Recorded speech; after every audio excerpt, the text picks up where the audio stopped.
தோட்டத்து பக்கம் முருங்கைக்கீரை ஒடிப்போன்னு போனாங்க. அங்கே பார்த்தீங்கன்னா ஒருத்தர் ராஜா நட போட்டு போயிட்டு இருக்கிறாரு பாருங்க. எவ்வளோ அழகாக போகிறாரு பாருங்களேன். பார்க்கவே அவ்வளோ அழகாக இருக்குங்க.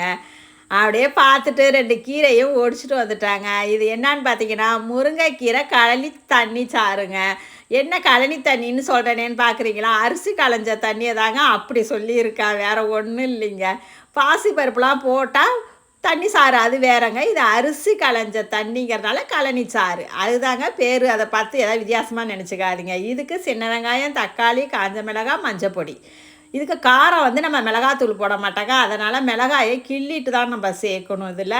இதை சேர்த்து நல்லா ஒரு கொதி வரும்போது வரும் பாருங்கள் ஒரு வாசனை, அவ்வளோ சூப்பராக இருக்குங்க. இதுக்கும் இடித்து போடுறதுக்கு சீரகம், மிளகு, சின்ன வெங்காயம் இதை அப்படியே அம்மியில் வச்சு கடக்கு முடக்குன்னு அப்படியே 2 ஓட்டும்போது அவ்வளோ ஒரு வாசனை கமன்னு. என்ன தான் மிக்சியில் போட்டு இடிக்கிறத விட இந்த மாதிரி அம்மியில் போட்டு நல்லா அப்படியே 2 இழுப்பு இழுத்து அப்படியே இந்த வெங்காயத்தை அப்படியே நச்சு நச்சுன்னு தட்டணுங்க.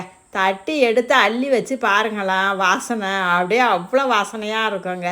இதுக்கு பார்த்திங்கன்னா கொஞ்சம் உப்பையும் சேர்த்துட்டு நல்லா சலசலன்னு நல்லா கொதி வரும்போது நம்ம கழுவிட்டு உருவி வச்ச கீரையை அதில் சேர்த்து நம்ம இடித்து வச்ச அதை தட்டி வச்ச மிளகு சீரகத்தையும் சேர்த்துக்கணுங்க. சேர்த்து அப்படியே கரண்டியை வச்சு ஒரு அமுக்கி கொடுத்து அதை அப்படியே கலந்து விட்டு ஒரு மூடி போட்டுருங்க. மூடி போட்டு அப்படியே மலன்னு ஒரு கொதி மலர்ந்து வரும் பாருங்க அந்த கீரையோட.